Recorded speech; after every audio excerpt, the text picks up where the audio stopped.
Добрый день, паважаныя дзеці, паважаныя слухачы. Сёння мы з вами пазнаёмімся з кнігай Алаізы Пашкевіч «Цётка. Вершы і апавяданні». Кніга выдадзена ў Мінску выдавецтвам «Юнацтва» ў 1990 годзе. Апавяданне «Прысяга над крывавымі разорамі». Быў цёплы асенні дзень. Нівы ціха адпачывалі пасля летняй працы. Цёмны лес шаптаўся ў глыбокай задуме. Буслы тужліва ляцелі на вырай.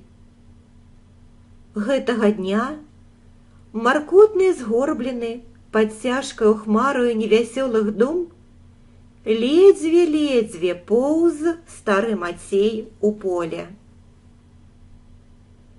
Галава баліць, рук не зняць, бурчэў ён, падцягваючыся. Дзяцей дагадаваўся, а адпачыць некалі і няма за кім. Так ён сам сабе жаліўся. Праўда, у Мацея было 3 сыноў. Аднаго ўзялі ў войска, другі паехаў да Петербурга шукаць хлеба. Трэці пайшоў за парабка да двара. А бедны Мацей з жонкаю і 2 малодшымі дзяўчаткамі астаўся ў хаце на сваёй гаспадарцы. Бедната, адзіноцтва, сілы ўжо не тыя. А рабі і рабі, працуй без канца. Мардасовічу за лён, Бізуноўскаму за пашу, а там і за бульбу плужы і плужы штодзень на адработках. Так што сваё, хоць і вузка, але і то лыдна, і то не хват часу ў пару засеяць. Вось і цяпер суседзі ўжо даўно пасеялі і пабаразнілі, а Мацей толькі першы дзень выйшаў на сваё, і то быў хворы. Аднак, перамагаючы сябе, насыпаўшы жыта ў хвартух, напляваў у жменю, чарпнуў зярнят і са словамі «Радзі Божа» сыпануў зерне на чорную глебу. Зярняты замільгацелі на раллі. А Мацей стаяў з паласавеўшымі вачыма і шаптаў: «Не магу. Надта ж галава баліць і сон морыць». І, не ўкладаючыся і не пасцілаючыся, ён, як стаяў, так і лёг, так і заснуў.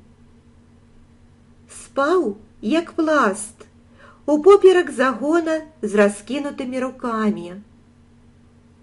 Лицо было бледна, губы чорныя ад смагі. Дыхаў ён часта і з якімсьці хрыпам. Здалёк выглядаў на чалавека, которага вот-вот раскрыжавалі і прыбілі да зямлі.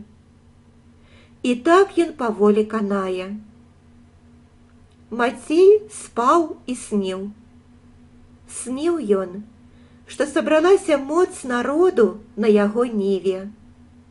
Былі там і маладыя, і старыя, і мужчыны, і кабеты, і дзеці, у розных апратках, і ўсе крычалі: «Вузка, цесна, мала!» А Мацею здавалася, што і ён сам стаіць пасярод гэтага народу, і што ўсе чакаюць, што і ён сам, Мацей, скажа, і што вот-вот к яго сэрцу падыходзіць нечы жаль.